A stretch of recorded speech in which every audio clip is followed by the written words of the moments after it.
Hello friends, તો સ્વાગત છે તમારું અમારી યુટ્યુબ ચેનલ પર। તો આજે આપણે બનાવીશું મોમોસ અને તેની સાથે ચટણી।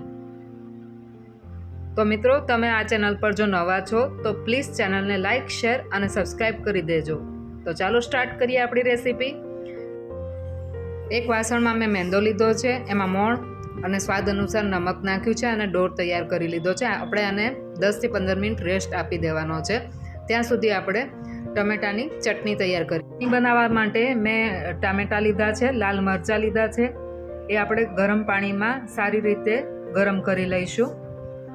તો મિત્રો, જોઈ શકો છો આપણા ટમેટાં કૂક થઈ રહ્યા છે। ટમેટાં ગરમ થઈ ગયા બાદ તેની સ્કિન કાઢી લઈશું, મિક્સરમાં ગ્રાઇન્ડ કરી લઈશું। પેનમાં તેલ ગરમ કરી લીધું છે, જેમાં મેં આદુ, મરચાં, લસણની પેસ્ટ એડ કરી દીધી છે। તેને આપણે સારી રીતે મિક્સ કરી લઈશું।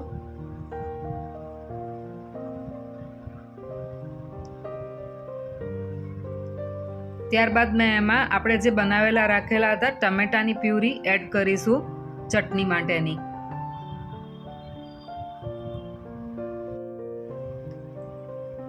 હવે આપણે એમાં એડ કરીશું સ્વાદ અનુસાર નમક,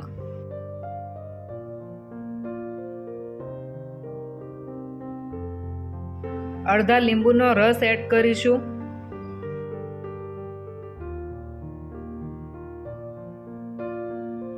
અડધી ચમચી ખાંડ એડ કરીશું, લાસ્ટમાં ટામેટો કેચઅપ એડ કરીશું અને સાથે સારી રીતે મિક્સ કરી લઈશું। તો તૈયાર છે આપણી ચટણી।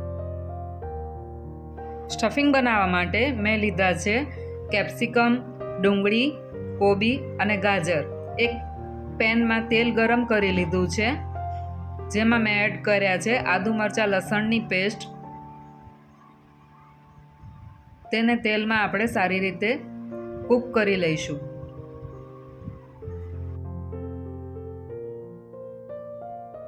તો મિત્રો, આ વિડીયોને લાસ્ટ સુધી જરૂરથી જોજો। ત્યારબાદ આપણે સમારી રાખેલા બધા શાકભાજી એડ કરી દઈશું।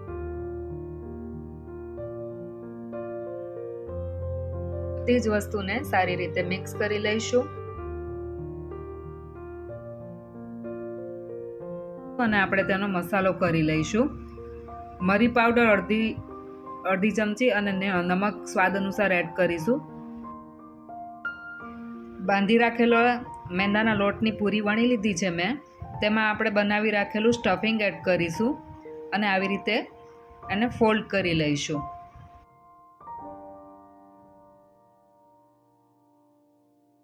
મિત્રો, આ રેસીપી તમે પણ ઘરે જરૂરથી ટ્રાય કરજો, ખૂબ જ ટેસ્ટી લાગે છે।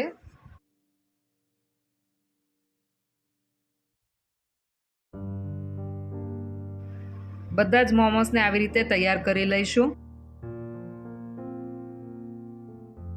તો મિત્રો, મોમોસની તમારે જે શેપ આપવો હોય તે તમે આપી શકો છો।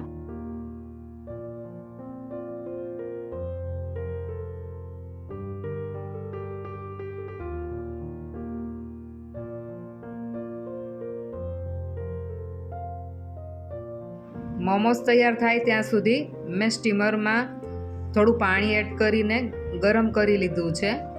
બધા જ મોમોસને આપણે એમાં સ્ટીમ કરી લઈશું। જો તમારી પાસે સ્ટીમર ના હોય તો કઢાઈમાં પણ સ્ટેન્ડ મૂકીને એમાં તમે સ્ટીમ કરી શકો છો। તો મિત્રો, જોઈ શકો છો આપણા મોમોસ કૂક થઈ રહ્યા છે। 10 થી 15 મિનિટમાં મોમોસ કૂક થઈ જશે। તો તૈયાર છે આપણી રેસીપી મોમોસ અને તેની સાથેની ચટણી।